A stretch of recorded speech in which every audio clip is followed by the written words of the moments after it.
ഇന്ന് ഞങ്ങൾ പോകാൻ പോകുന്നതാണ് ഒരു സ്ട്രെസ് ബസ്റ്റർ ട്രിപ്പ് അഥവാ ടെൻഷൻ ബസ്റ്റർ ട്രിപ്പ് എന്നൊക്കെ വേണമെങ്കിൽ പറയാം. കാരണം നാളെ ഒരു എക്സാം വരികയാണ്. സാധാരണഗതിയിൽ കൂടുതൽ പഠിച്ചവർക്കും ഒന്നും പഠിക്കാത്തവർക്കും ഈ ടെൻഷൻ വരില്ലേ, അതിൽ രണ്ടാമത് പറഞ്ഞ വിഭാഗത്തിൽപ്പെട്ടതാണ് കേട്ടോ ഞങ്ങൾ. ഒന്നും പഠിക്കാതിരുന്നിട്ട് ടെൻഷൻ വന്നതുകൊണ്ട് ഒരു ട്രിപ്പിന് പോവുക. പരസ്യത്തിലൊക്കെ കേട്ടിട്ടില്ലേ പ്രാർത്ഥിക്കാൻ ഓരോ കാരണങ്ങൾ, അതുപോലെ ട്രിപ്പിന് പോകാൻ ഓരോരോ കാരണങ്ങൾ എന്ന് പറഞ്ഞ പോലെയാണ്. പോകുന്ന യാത്രയിലാണ് എനിക്ക് മനസ്സിലായത് KSRTCയിൽ പുതിയൊരു ഓപ്പൺ ഷവർ ഫെസിലിറ്റി വന്നിരിക്കുന്ന കാര്യം. ഈ കൗതുക കാഴ്ചകളൊക്കെ കാണുമ്പോൾ പിന്നെ വീഡിയോ എടുക്കാതെ എങ്ങനെയാ? ബസ് കിട്ടിയ സന്തോഷത്തിൽ ഓടിക്കയറി സീറ്റിലിരിക്കുന്ന എല്ലാവരും നിലവിളിച്ചുകൊണ്ട് ഓടുന്ന രംഗങ്ങളൊക്കെ ആയിരുന്നു കേട്ടോ. പിന്നീട് ചിലരാണെങ്കിൽ കൊടയും ചൂടിയിരിക്കുന്നുണ്ടായിരുന്നു. ഇത് കാണുമ്പോൾ നിങ്ങൾ വിചാരിക്കുന്നവരായിരിക്കും ആ ഗ്ലാസ് മര്യാദയ്ക്ക് നീക്കിയിട്ടാൽ തീരാവുന്ന പ്രശ്നമല്ലേ ഉള്ളൂ, പക്ഷേ അത് ജാമായിട്ട് അവിടെ ഇരിക്കുകയാണ്. ആരൊക്കെ ശ്രമിച്ചിട്ടും ഒരടി പോലും ആ ഗ്ലാസ് നീക്കി വെക്കാൻ പറ്റുന്നുണ്ടായിരുന്നില്ല. അത് കാരണം ആ ഏരിയയിലിരുന്ന ഏകദേശം എല്ലാവരും നനഞ്ഞാണ് ഇറങ്ങിയത്. അങ്ങനെ ആ കൗതുക കാഴ്ചകളൊക്കെ കണ്ട് ബസ്സിൽ നിന്ന് ഇറങ്ങി നേരെ പോത്തീസിലേക്ക് വന്നു കേട്ടോ. ആലേമോ സിൽക്സ് എന്നാണ് പേര് എങ്കിലും ഡ്രസ്സ് ഒന്നും നോക്കാനല്ല ഞങ്ങൾ ഇങ്ങോട്ടേക്ക് വന്നത്. അത് കാരണം ഡ്രസ് പർച്ചേസിങ്ങിൻ്റെ വീഡിയോ ഒന്നും നിങ്ങൾക്ക് ഇതിനകത്ത് കാണാൻ പറ്റത്തില്ല.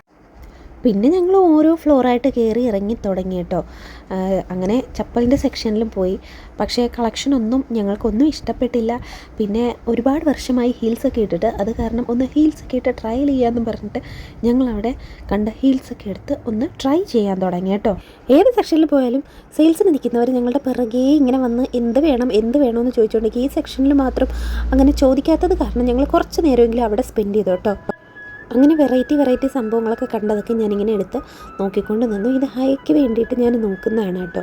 ഹൈക്ക് വേണ്ടിയിട്ടൊന്നും പ്രത്യേകിച്ച് പറയേണ്ട കാര്യമില്ല. അവൾ വന്നതിന് ശേഷം ഞങ്ങൾ എവിടെ പോയാലും ഓൾമോസ്റ്റ് ഒരു 3/4 ഐറ്റംസും അവൾക്ക് വേണ്ടിയിട്ടായിരിക്കും വാങ്ങിയിട്ട് വീട്ടിലെത്തുന്നത് കേട്ടോ.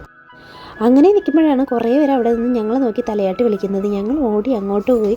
വാങ്ങിക്കാനുള്ള പ്ലാനൊന്നും ഉണ്ടായിരുന്നില്ല, പക്ഷേ എല്ലാവരും ഒരുപോലെ ഇരുന്ന് തലയാട്ടുന്ന കണ്ടപ്പോൾ ഞങ്ങൾ അവിടെ നോക്കിയിരുന്നു.